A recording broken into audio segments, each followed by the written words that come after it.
Hello， 大家好，我是东来。最近呢，有一款非常热门的这个相机啊，就是我手里这个松下的 S9。这台机器呢，和这个包装一样，它最大的特点就是轻和小，机身只有400多克。作为一个全画幅的机身来说，确实是非常的轻便。我们今天就来做一下伪开箱，看一看这台机器到底怎么样。我自己没有买这台机器啊，这台机器是我的好朋友，也是摄影师张小小老师自费购入的，所以我们就一起来看一下。OK， 我们这会儿是伪开箱啊，其实已经开箱过了，只不过呢，给大家还原一下这个机器的样子。可以看到这个包装盒啊，本身还是比较小的，感觉也还是比较轻。然后呢，它会感觉是有2个封条啊，这边是需要撕一下，然后这边还有一个，然后直接打开。哎，里面这一层看的还是蛮骚的，一个彩色的这个 S9的一个 logo。然后打开以后呢，里面有它的一些4系列镜头推荐，然后说明书、国行的保修卡、合格证，这个大家到手以后记得注册一下啊。然后这边呢，再继续打开，非常简单的盒子啊，看着还蛮环保的。OK， 里面是这个样子的。这上面一块小的就是它的这个原厂电池，应该跟之前的 S5什么的都是一个型号，续航还是 OK。然后这边呢有它的一根这个原厂的背带，上面还是有这个刺绣的啊，看着也还行。2个配件，里面啥都没了，就只有一个机身了。我们来看一下机身。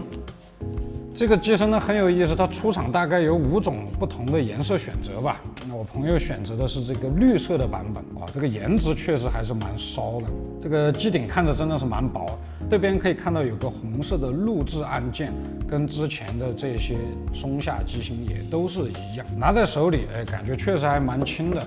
我把这个电池装进去一起感受一下，这个电池不算特别轻，但是容量应该是不错。这边是背带啊，正面是一个非常简洁的感觉，然后底部这边塞入电池。OK， 我们观察一下这台机器啊，整个外观是非常的简洁，正面真的是什么按键都没有，只有这一个通这个镜头的。然后呢，打开看一下，就可以看到它这个全画幅的这个芯片了，还是蛮大的啊。这么小的一个机身装一个全画幅，感觉还是挺香的。好，我们再来看机顶。我觉得它45度这个角啊，看的是最漂亮的，就感觉特别薄，因为跟索尼一样，后面其实是这样，是有做一个阶梯状的凸起。不过总的来讲呢，从机顶来看，还是一个比较简洁和小巧。这边一个开关，这边是它的这个拍摄模式，一个简单的波轮、快门、视频拍摄按键，然后这边应该是这个EV值加减的一个按键就没了。机顶非常简单，就一个盘。背面的话呢，有它一些快捷按键、回放按键。然后就是这儿还有一个波轮、返回啊、显示这些，上面还有2个很有意思的，特别是左边这个 LUT LUT， 这个是这台机器非常大的一个卖点啊，它可以加载不同的这个 LUT 文件进去，得到不同的这个色彩效果。你可以下载官方的不同的预设，也可以和朋友分享，或者用一些大神的预制文件，你就可以得到一个很别致的色彩。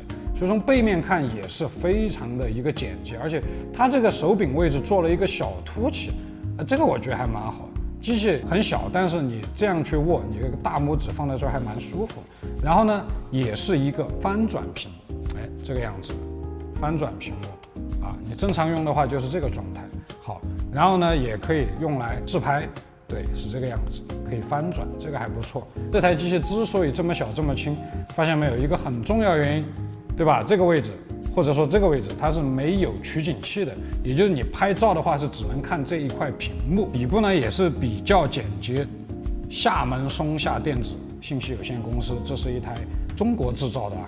然后呢，这边就是电池仓，别的也就没啥了。这个侧面看着会厚一点。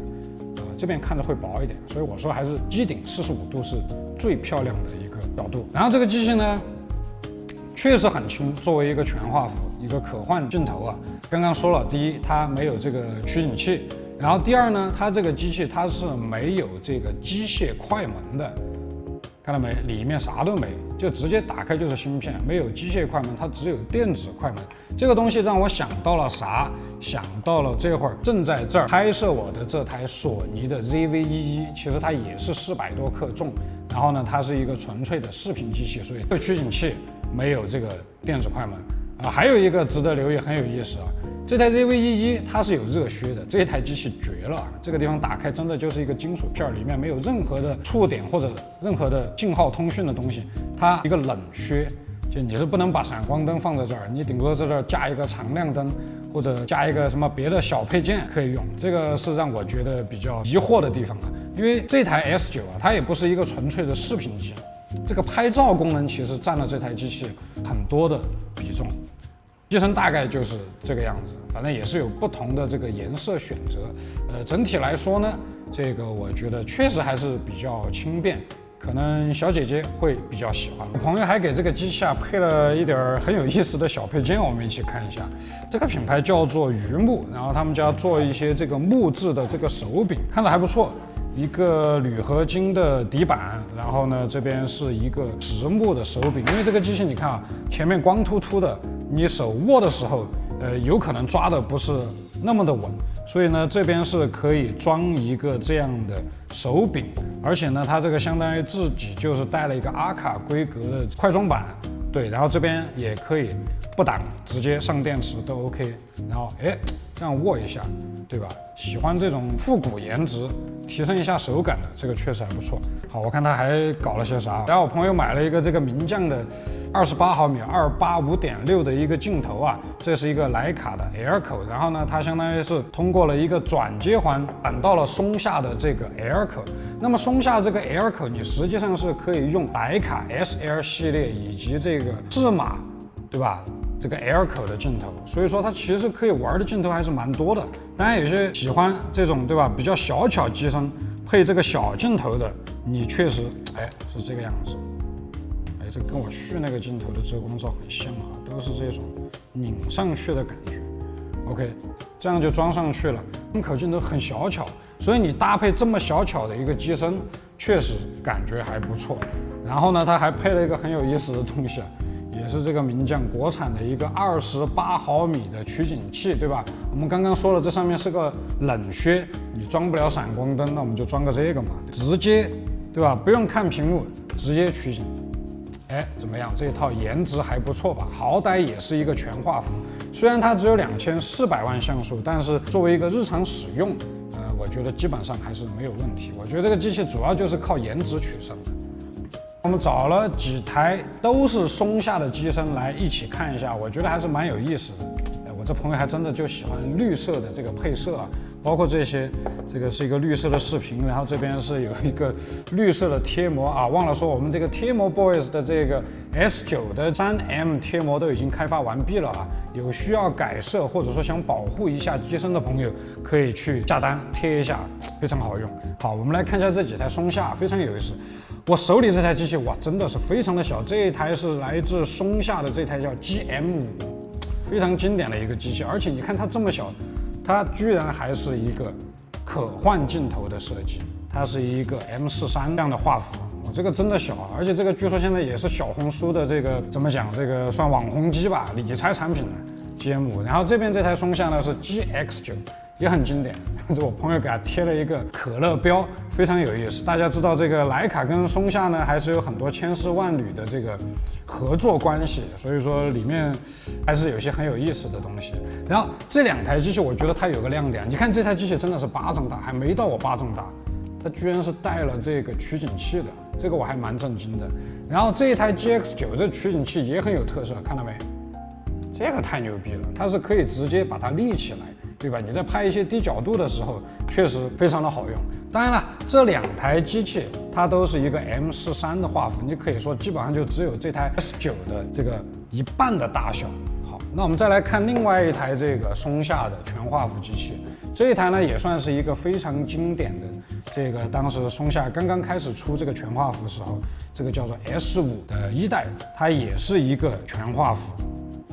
蛮大的芯片，只不过呢，这一台相对而言，它的东西就要丰富一些，手柄比较大，握持比较舒服，然后上面密密麻麻的这种波轮呀、按键呀，对吧？这个还是很方便的，翻转屏也都是一样，取景器也都有。你看两台机器放在一起，你就会发现， S9比这个 S5真的是要轻便很多，但是你牺牲掉的就是它的一些类似取景器或者这个握持的手感，所以我觉得这个机器啊，更多的还是看你个人的一个喜好和选择。像我手里这2台机器，它其实基本上都是一块芯片了，都是2400万的像素，这个拍照应该都是差不多。只不过最新的 S9它确实加入了一个可以快速的LAT文件加载的这么一个功能，你可以直出图片会更方便一点。像这台 S5呢，也是我们的客人放在我们军火库寄售的，现在20的价格也就6000多一点吧。我手里这台成色非常新，有兴趣的朋友可以找军火库去下单。这一台呢，我觉得就是功能更完整，手感更好，可能扩展性也更强，对吧？人家这个是正儿八经的热靴，看一下5个点好吧？这个真的，这边这个就一坨黑的，哎，好吧。所以我觉得这个 S9呢，更适合不是那么在意专业功能，想要一个轻便的相机，但是它又有一点在意这个全画幅，对吧？这种大芯片的这种感觉的，所以我觉得 S9从这个角度来说还是可以。售价9999，不算贵，当然也不是特别便宜，我觉得玩一玩还是可以。OK， 我今天差不多也就聊这些。最后呢，我们就来看一组我们朋友张小小老师来用松下 S9拍摄的一组样片来作为结束吧。